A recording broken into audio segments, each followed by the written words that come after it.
আজকে দেখলাম মানসিক টেনশন দুশ্চিন্তায় আমাদের আপা সাবেক প্রধানমন্ত্রী শেখ হাসিনা অসুস্থ। আমাদের নেতাদের উপরে হামলা করে। রাশেদ প্রধান বিগত 17 বছর বাংলাদেশে থেকে আন্দোলন সংগ্রাম করছে রাষ্ট্রের জন্য। আর তারেক রহমান কি করছে? সে তো পলায়ে গেছে, সে পলাতক। তারেক রহমানের কোনো যোগ্যতা নাই রাশেদ প্রধানের জুতা টানানোর। আমাদের আমি মানে চুম্মা বাবা কি জন্য একটা পাগলের নাম বললেন? সে তারেক রহমান সাহেবকে নিয়ে কথা বলছে। তাকে চাইলে কি তারেক রহমান সাহেব গ্রেফতার করে দিতে পারতো না? কোন পাগল কোন ছাগল কি বললো তারেক রহমানকে নিয়ে? এটা যদি আপনারা সাংবাদিকরা আলোচনায় আনতে যান তাহলে ওইসব পাগলের দেখবেন পাগলামি বেড়ে যাবে এবং আপনাদেরকে কামড় দেবে। ভালো করে সরকার চালাতে চাইলে সচিবালয় আওয়ামী লীগ মুক্ত করতে হবে না, আগে জামাত মুক্ত করেন। বিএনপি বড় ভাইরা চিন্তা করছে যে একটা যে রাজাকারের বাচ্চা, হ্যাঁ, এর বাপে যে একটা খুনি মার্ডারার, একটা খুনির সন্তান, রাস্তাঘাটে গেলে বলবেন এই খুনির ছেলে রাশেদ, এদিকে আয়, এভাবে ডাকবেন। আমরা বলি না রাজাকার, বলি না রাজাকার, রাজাকার গমিরউদ্দিন, রাজাকার নিজামী, রাজাকার গোলাম আজম। কিরে তারেকের বাচ্চা তারেক, দালালের বাচ্চা দালাল, রাশেদ প্রধানের আব্বা নিয়ে কথা বলছস। এই দেশের মানুষ কি জানে না কার আব্বার দ্বারা বাংলাদেশের মধ্যে সবচেয়ে বেশি মানুষ জয় বাংলা হয়েছে? তোর আব্বা তারেকের আব্বা তারেক, তোর আব্বা তারেকের আব্বা বাংলাদেশের মধ্যে সবচেয়ে বেশি মানুষকে জয় বাংলা করছে। সেনাবাহিনীর মধ্যে সবচেয়ে বেশি জয় বাংলা করছে তোর আব্বা তারেকের আব্বা তারেক। তোর আব্বা তারেকের আব্বা তারেক বাংলাদেশের মধ্যে যত রাষ্ট্রপ্রধান হয়েছে, যত ক্ষমতাবান ব্যক্তি হয়েছে, তোর আব্বা তারেকের আব্বা তারেকের এর চাইতে বেশি কেউ জয় বাংলা করে নাই। অস্বাভাবিকভাবে জ্বালানির দাম বাড়িয়েছে বিএনপি, অস্বাভাবিক। আল্লাহ এদের বিচার আরো ভয়ঙ্কর হবে। শেখ হাসিনার চেয়ে ভয়ঙ্কর হবে এদের বিচার, শেখ হাসিনার চেয়ে ভয়ঙ্কর হবে এই জালিমের বিচার, আরো ভয়ঙ্কর হবে এই জালিমের বিচার। আমাদের 14 গোষ্ঠীর পর রাতেই যায়, 14 গোষ্ঠীর পর রাতেই যায়। আমাদের দেশের গ্রাম অঞ্চলে এখন গড়ে 12 থেকে 18 ঘন্টা পর্যন্ত বিদ্যুৎ পাওয়া যাচ্ছে না। দ্রব্যমূল্যের ঊর্ধ্বগতিতে সাধারণ মানুষের দিন খুব কষ্টে কাটছে। তেলের জন্য যেই লাইন প্রতিদিন দেখতে পাই, মানুষ অত্যন্ত কষ্টে জীবনযাপন করছেন। এই দেশের জনগণ গরিবের কথা বাসি হইলেও ফলে। গত এক সপ্তাহ আগে একটা ভিডিও বানাচ্ছিলাম, দেশের তেলের সংকট মিথ্যা কথা, সব বাটপার সিটার, সব হচ্ছে সিন্ডিকেটের দল। কারণ তেলের দাম যখন বাড়াবে দেখবে যে তেলের অভাব হবে না। তেলা মাথায় তেল মারিয়া ফায়দা নেই যে লুটিয়া, তেল বিনা চলে না দুনিয়া, হাইরে তেল বিনা চলে না দুনিয়া। এমন কিছু কইলেন না যাতে আবার ওনারা ফেরত আসে, মানে আওয়ামী লীগের দিকে ইঙ্গিত করছে। আওয়ামী লীগ ফেরত আসলে দেখবেন এখন যারা আইসা বিএনপিতে যোগ দিছে এই নির্বাচনের আগে, অনেকেই তো ভাই আওয়ামী লীগের অনেকেই বিএনপিতে যোগ দিছে, বিএনপিকে ভোট দিছে। আবার যদি আওয়ামী লীগ আসে তারা আওয়ামী লীগে চলে যাবে, তখন কিন্তু আপনারা বিপদে পড়বেন। দর্শক শ্রোতা, ইতিমধ্যে ঘটনাটা কি হলো গত রাত থেকে আপনারা ইতিমধ্যে জেনে গিয়েছেন। হ্যাঁ, তাহলে এটাই ছিল আসল উদ্দেশ্য? হ্যাঁ, এটাই কি তাহলে আসল উদ্দেশ্য ছিল? দর্শক শ্রোতা, তেলের দাম লাফিয়ে 1 টাকা 2 টাকা নয় 20 টাকা বেড়ে গিয়েছে দর্শক। হ্যাঁ, 20 টাকা বেড়ে গিয়েছে। এখন তেল পাম্পের মালিক সমিতি বর্তমান প্রধানমন্ত্রীকে ধন্যবাদ জানিয়েছে। বুঝতে পারেন নাই? ডাল মে কুছ কালা হে, ধন্যবাদের জন্যই জানাইছে, দাম বাড়াইয়া দিছে। কারণ এতদিন তারা সিন্ডিকেট করে তেল আটকায় রাখছে, জনগণরে দেয় নাই, জনগণ তেল পায় নাই, তাদের কাছে প্রচুর পরিমাণে মজুত করছে তেল। আর এখন সরকার ঠাস করে মনে করেন যে লিটারে 20 টাকা বাড়াইয়া দিল। কিনছে তো যা দিয়ে ওটা তো জানেনি। আগে যদি আপনার 15 টাকা থাকতো বা 16 টাকা ছিল আপনার পেট্রোল, তো 16 টাকা থাকলে ওই জিনিসটা এখন যদি 20 টাকা বেড়ে যায় তাহলে বুঝতেছেন লাভ কত। তো এই অবস্থা। হ্যাঁ, সরকারকে ধন্যবাদ জানাইছে। তো সাধারণ জনতা তোরা মর, তেলের দাম বাড়ছে না, এখন গাড়ির ভাড়া বাড়বে, তারপরে শাকসবজি, মাছ, মুরগি সব কিছুর দাম বাড়বে। আর সব কিছুর দাম বাড়লে বাংলাদেশের মানুষ ধীরে ধীরে অবস্থা নাজেহাল হয়ে যাবে। এবার বুঝতে পারছেন অবস্থা? তো দর্শক শ্রোতা, এটাই বাংলাদেশ, এভাবে চলে আসতেছে বিগত দিন থেকে। আল্লাহই ভালো জানে আগামীতে কি ঘটবে বাংলাদেশে। মানুষের কপালে কি আছে, এরকমই কিন্তু কথাবার্তা বলা শুরু করে দিয়েছে অলরেডি বিশ্লেষকরা। আর এই মাত্র 1.5 মাসের সরকার কিন্তু অবশেষে কঠিন চাপের মধ্যে পড়তে যাচ্ছে। কেননা এই যে তেল নিয়ে সংকট শুরু হয়েছে, এখন ধীরে ধীরে সবকিছু নিয়ে সংকট তৈরি হবে এবং দেশের সরকার হাজার হাজার কোটি টাকা ঋণী হচ্ছে। এইভাবে যদি সংকট তৈরি হতে থাকে দর্শক, সাধারণ জনতা, বিশ্লেষকরা সরকারের বিরুদ্ধে তো কথা বলবেই। এই যে রাশেদ প্রধান, তিনি সরকারকে একটা গালি দিয়েছিল কুলাঙ্গার বলে, এরপর থেকে সোশ্যাল মিডিয়া তোলপাড় সৃষ্টি হলো এবং তার ঘরবাড়ি ভাঙচুর করা হলো। তারপরেও কিন্তু সেই রাশেদ প্রধান থেমে নেই, একের পর এক কিন্তু হুঙ্কার দিয়ে যাচ্ছে, শুধু বকা ব্যতীত। দর্শক, এই যাবতীয় বিষয় নিয়ে আজকের এই ভিডিওটি, সবাইকে বলবো একটু ধৈর্য সহকারে আজকের এই ভিডিওটি দেখবেন, মনোযোগ সহকারে প্রত্যেকটি বিশ্লেষকদের বিশ্লেষণগুলো শুনবেন। তাহলেই বাংলাদেশের বর্তমান রাজনৈতিক প্রেক্ষাপট নিয়ে অনেক কিছু আপনারা জানতে পারবেন, অনেক কিছু, হ্যাঁ, গোপন কিছু তথ্যও জানতে পারবেন। তো কথা কেন, চলুন একটা লাইক দিয়ে সবগুলো ভিডিওর বিস্তারিত আলোচনা শুনে আসি। এই যে আজকে রাজনীতিতে যা কিছু হচ্ছে এটা তো সবাই দেখতেছি, এগুলা কিন্তু আমরা মনে রাখুন, এগুলা কিন্তু কেউ ভুলে না। হ্যাঁ, আজকাল ভুলাও যায় না, সবকিছু রেকর্ড হয়ে থাকে। তো দেখেন আমাদের মাননীয় স্পিকার সাহেব, উনি কিন্তু আসলে আমি জানি না আপনারা কিভাবে নেবেন, আমি ফলো করছি, উনি নিরপেক্ষ থাকতে চায়। দুজন স্পিকারই নিরপেক্ষ থাকতে চায়, থাকা উচিত। উনি আজকে বাইরে বলছে, সংসদে না বাইরে বলছে জামাত ইসলাম খুব ভালো মানুষ, ওরা জামাত ইসলামের মানুষগুলো খুব ভালো, সংসদেও ভালো, ওদের ব্যবহার ভালো, সাইড টক করে না, সংসদের ভিতরে নিয়ম কানুন মাইনা চলে। আরো অনেক কথাই বলছে, নিজের দল নিয়েও বলছে, যদিও উনি এখন দলে না, কিন্তু নিজের দল নিয়ে বলছে যে আপনারা এমন কিছু কইলেন না যাতে আবার ওনারা ফেরত আসে, মানে আওয়ামী লীগের দিকে ইঙ্গিত করছে। আওয়ামী লীগ ফেরত আসলে দেখবেন এখন যারা এসা বিএনপিতে যোগ দিছে এই নির্বাচনের আগে, অনেকেই তো ভাই আওয়ামী লীগের অনেকেই বিএনপিতে যোগ দিছে, বিএনপিকে ভোট দিছে। আবার যদি আওয়ামী লীগ আসে, তারা আওয়ামী লীগে চলে যাবে, তখন কিন্তু আপনারা বিপদে পড়বেন। মানে নিজের দলকে বিএনপিকে বলতেছে।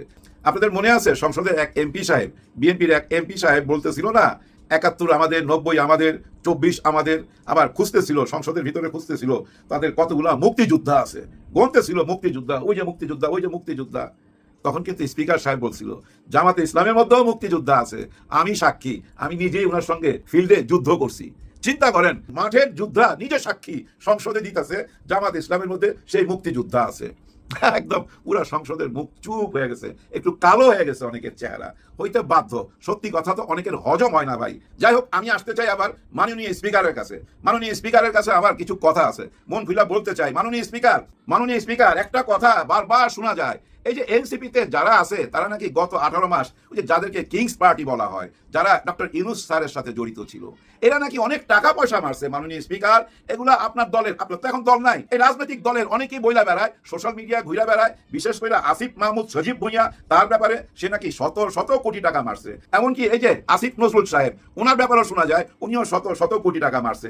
নাহিদ এবং হাসনাত আব্দুল্লাহ, এদের ব্যাপারে তেমন কিছু শোনা যায় নাই। যদি না শোনা যায় তারপরও ভাই খুঁজা বাইর করতে হবে। কারণ কি জানেন, গত 18 মাস তো খালি একই জিনিস শুনছি, এই এটা কি শার্ট পরলো, এত দামি শার্ট কই পাইলো, এই জুতা কই পাইলো, স্যান্ডেল পইরা ঘুরতো, এখন জুতা পরে। ওরা কোথায় হাঁসের মাংস খাইতে গেল, ওই 5 স্টার হোটেলে কিভাবে গেল, কার টাকায় হাঁসের মাংস খাইলো, এই গাড়ি পাইলো কই, হাতে আংটি কেন, দামি ঘড়ি কেন, অনেক কথা এই মিডিয়াতে ঘুরা বেড়াইছে। সবাই ভুলে গেল 16 বছরের অত্যাচার, অন্যায়, অবিচার। সবাই নজর ওই যে এই যুবকরা, সমন্বয়কারীরা, এনসিপির এই নেতারা কে কি করতেছে, সবাই নজর এদিকে। মিডিয়া টোটাল ফোকাসটা এদিকেই কইরা দিল। এর পিছনে কারণ কি জানেন, এই মিডিয়াগুলার, চ্যানেলগুলার মালিক কারা? এই যে আমাদের দেশের পত্রিকা আছে, পত্রিকার মালিক কারা? সবাই শিল্পপতি। আর এসব শিল্পপতির একটা দুইটা ব্যবসা না তো ভাই, মিনিমাম ডজন খানিক করে ব্যবসা আছে এদের, প্রচুর টাকার মালিক। তাদেরকে নিয়ে যেন কোনো পত্র পত্রিকায় বা মিডিয়ায় কোনো কুৎসা না রটাইতে পারে বা কোনো সত্য না তুলে ধরতে পারে, যার জন্য নিজেদের টাকা ইনভেস্ট করে নিজেরাই চ্যানেল বানায়, পত্রিকার মালিক হয়, এবং এই সাংবাদিকদেরকে বেতন দিয়ে এখানে রাখা হয় এবং তাদেরকে দিয়ে বয়ান তৈরি করা হয়। এদের একটাই কাজ, যখন যে সরকার আসবে ওই সরকারের পক্ষে থাকা, সরকারের পক্ষে বয়ান তৈরি করা। ওদের ওসব বিজনেস সেন্টার কিভাবে চলে, কই থেকে টাকা আসে, কিভাবে টাকা লেনদেন হয়, ওদের কারেন্ট বিল কত টাকা ট্যাক্স দেয়, কোনো হিসাব কি কোনো পত্রিকায় কোনোদিন তুলে ধরে নাই। কারণ কি জানেন, সব পত্রিকার মালিক, সব চ্যানেলের মালিক, সব শিল্পপতি একজন আরেকজনের বন্ধু। তো ও এরে বাঁচায়, এরে বাঁচায়, যার জন্য কোনো কিছু প্রকাশ পায় না। আর প্রকাশ পাইলো কি, ওই যে শার্ট কত দাম, জুতা কত দাম, ঘড়ি কই থেকে আসলো, টাকা কই পাইলো, গাড়ি কই পাইলো, এগুলা। কারণ কি জানেন, এরা যেন সামনে না আসতে পারে, এরা যেন কোমর সোজা কইরা না দাঁড়াইতে পারে। এরা যদি কোমর সোজা কইরা দাঁড়ায় তাহলে তো ভাই সত্যিটা বইলা ফেলাবে, যেভাবে হাসনাত আব্দুল্লাহ বলে, যেভাবে আসিফ মাহমুদ, সজীব ভুঁইয়া, আক্তার হোসেন, সার্জিস, এরা যেভাবে কথা বলে, কারো মুখে এরকম কথা শুনেন না। যার জন্য এদেরকে দাবায় রাখার জন্য ওই কথাগুলা বলা হইতো। কোন কথা? যে এরা বহু টাকার মালিক হয়ে গেছে। আমার কথা, গত 18 মাস তো ছিল ইউনূস, তারা কিংস পার্টি। ওকে ধরে নিলাম ইউনূস সাংঘাতিক খারাপ মানুষ, কিন্তু এখন তো নির্বাচিত সরকার, 2 মাস হয়ে গেছে। 2 মাস লাগে নাকি তদন্ত করতে? আসিফ মাহমুদ, সজীব ভুঁইয়া কত টাকা মারছে, এটা কি 2 মাস লাগে ভাই? আমারে নেন না সাথে, আমারে নেন। 1 সপ্তাহের মধ্যে যদি বাইর করে না দিতে পারি, হাতে চুরি করুন। কিন্তু কথা হয়েছে, ও যদি কোনো টাকা পয়সা না সরায় থাকে, কেমনে বাইর করুম? আমার তো মনে হয় সরকার কম চেষ্টা করে নাই, সরকার নিশ্চয়ই চেষ্টা করছে এদেরকে ধরার, এদের গোপন তথ্য বাইর করতে পারে নাই, পারবেও না ভাই। কারণ কি 2 মাস হয়ে গেছে ভাই, 2 মাস লাগে নাকি আসিফ মাহমুদ, সজীব ভুঁইয়া কত টাকা নিছে ওইটা খুঁজা বাইর করতে?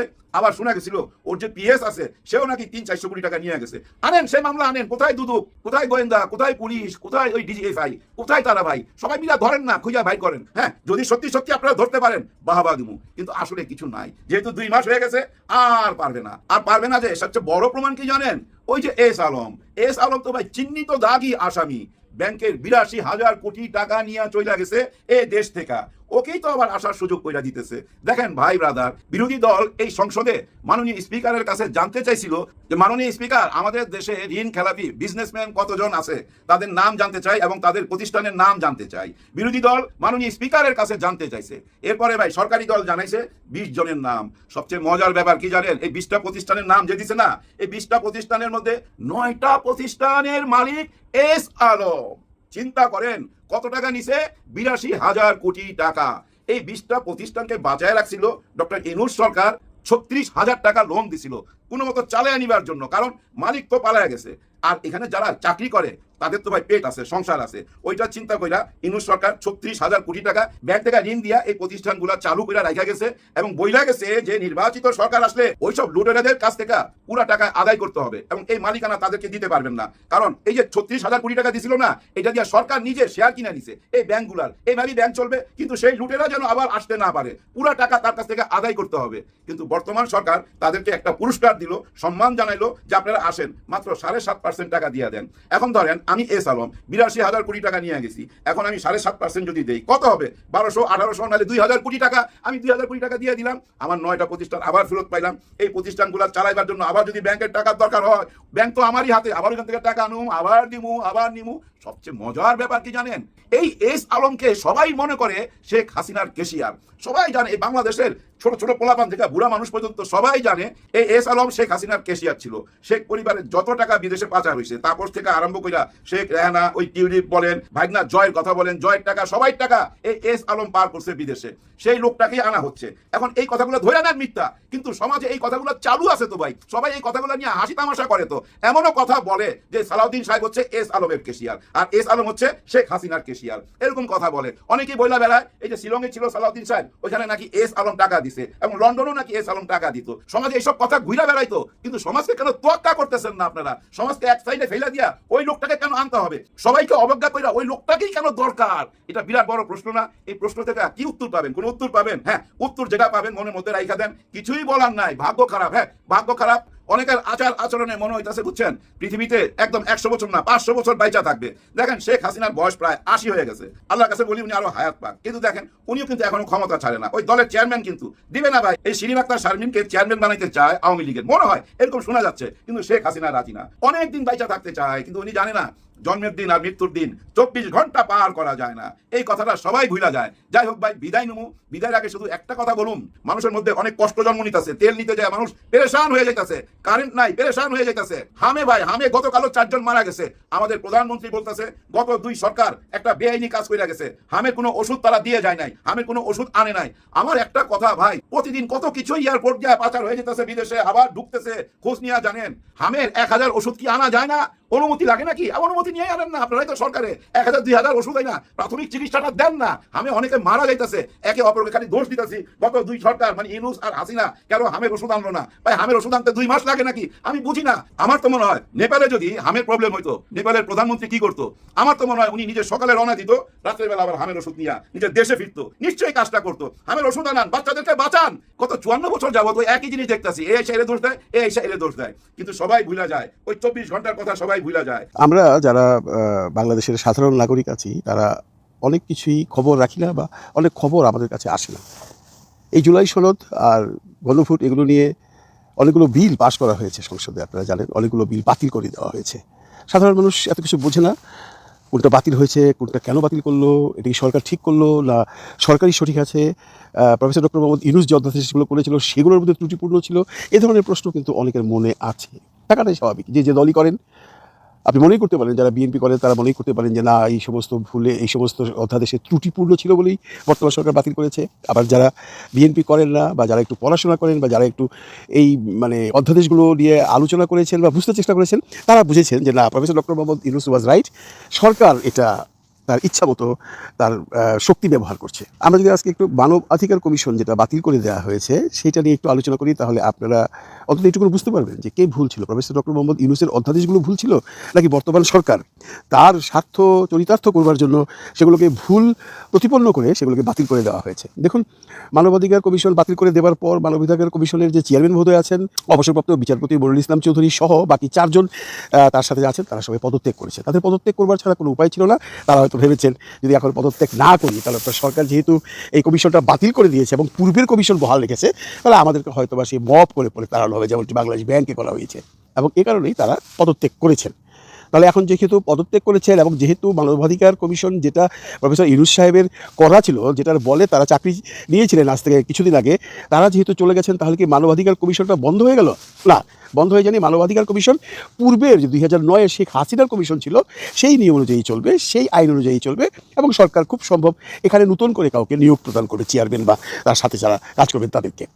এখন আমি যে আলোচনাটা করতে চাচ্ছি, এই কমিশনটার মধ্যে কী ত্রুটি ছিল? আমাদের মাননীয় আইনমন্ত্রী সংসদে বিলটি পাশ করবার সময় উনি কয়েকটি ক্লজ দিয়েছেন যে কারণে এই অধ্যাদেশটা বাতিল করে দেওয়া হয়েছে। তার প্রথম কারণ ছিল এই ইউনূস সাহেবের যে অধ্যাদেশ ছিল মানবাধিকার কমিশন নিয়ে, সেখানে একটু ত্রুটি আছে। ত্রুটিটা কি? প্রথম ত্রুটি হলো সেখানে হায়েস্ট সাজা ছিল 10 বছর। প্রফেসর ইউনূস সাহেবের করা যে অধ্যাদেশ, সেখানে সাজা হলো মাত্র 10 বছর। এই 10 বছর সাজা বিএনপি পছন্দ করছে না, তারা ভাবছে এই সাজা আরও কঠিন হওয়া উচিত, এই জন্য বাতিল করেছে। এখন আমরা যদি প্রফেসর ইউনূসের সেই অধ্যাদেশটা গিয়ে একটু পড়ি, তাহলে আমরা সেখানে গিয়ে দেখব সেখানে আসলে দেয়া আছে যাবজ্জীবন কারাদণ্ড, সর্বোচ্চ সাজা হলো যাবজ্জীবন কারাদণ্ড এবং মৃত্যুদণ্ড। অথচ আমাদের মাননীয় আইনমন্ত্রী বলছেন সাজা নাকি 10 বছরের।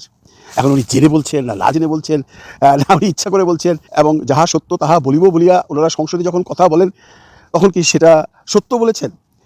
উনি মিথ্যা বলেছেন আমি বলতে চাই না, উনি অসত্য বলেছেন। উনি হয়তোবা আইনটি ভালো করে পড়েননি, কারণ আপনারা যদি আইনটি পড়েন, আইনে স্পষ্টত লেখা আছে যাবজ্জীবন কারাদণ্ড এবং মৃত্যুদণ্ড।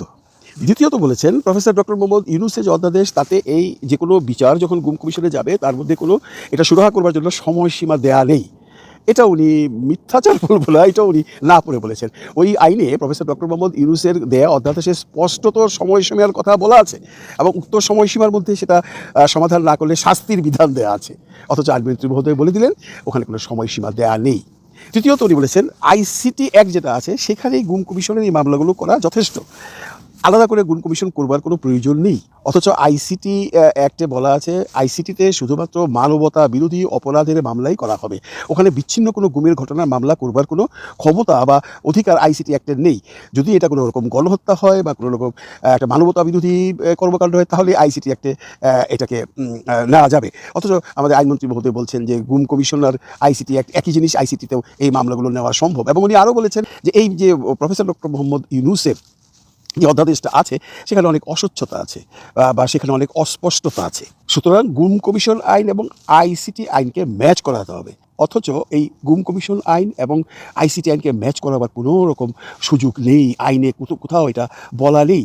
যেহেতু বিচ্ছিন্ন গুম এবং গণহারে গুমের মধ্যে অনেক পার্থক্য আছে, কাজেই সেটা ম্যাচ করানো যাবে না। তো এখন মূল প্রশ্ন আসছে যে এইটা ম্যাচ করানো হোক বা আইনটা সংশোধন করে হোক, কতদিন লাগবে সেই ধরনের কোনো কথা সংসদে হয়নি। তারা আপাতত বাতিল করে রেখেছে, তারা কিন্তু সংসদে এই কথা বলেনি যে ঠিক আছে আমরা নেক্সট সেশনে করব বা 1 বছরের মধ্যে করব বা এগুলোকে সংশোধন করে তারপরে করব। সবচেয়ে ইন্টারেস্টিং হলে সংশোধন করবার মতো কিছুই নেই। আইনমন্ত্রীর কথা অনুযায়ী সাজা মাত্র 10 বছর, আসলে তো সাজা 10 বছর নয়, মানে প্রতিটি আইনকেই যেটা ইউনূস স্যার করে গেছেন সবগুলোকেই উনি একটু ভিন্ন আকারে সংসদে এটাকে পাশ করতে চেয়েছেন বা করেছেন। হ্যাঁ বলতে সেটা পাশ হয়েছে। বিরোধীরা যখন এটা নিয়ে প্রতিবাদ করছিল তখন উনি স্পষ্টত দাঁড়িয়ে বলেছিলেন, আপনাদের মনে আছে যে আপনারা আইনটি পুরোপুরি পড়েননি, পুরোপুরি পড়ে তারপরে এই ব্যাপারে কথা বলেন। অথচ আমরা যদি এটা নিয়ে একটু বিশ্লেষণ করতে যাই তাহলে আমরা স্পষ্টত দেখতে পাচ্ছি প্রফেসর ডক্টর মোহাম্মদ ইউনূসের যে আইন, যে অধ্যাদেশ, সেটা আমাদের মাননীয় আইনমন্ত্রী ভালো করে পড়েননি। যদি পড়েই থাকেন তাহলে যেখানে প্রফেসর ডক্টর মোহাম্মদ ইউনূস যাবজ্জীবন সাজার কথা বলে গেছেন সেখানে উনি কী করে বলেন যে মাত্র 10 বছরের সাজা দেওয়া আছে, যেখানে প্রফেসর ডক্টর মোহাম্মদ ইউনূস বলে গেছেন যে যদি এই বিচার নিয়ে কেউ গড়িমসি করে তার জন্য তার সাজা হবে। অথচ আইনমন্ত্রী মহোদয় বলছেন যে এর কোনো সময়সীমা নির্ধারণ করা নয়।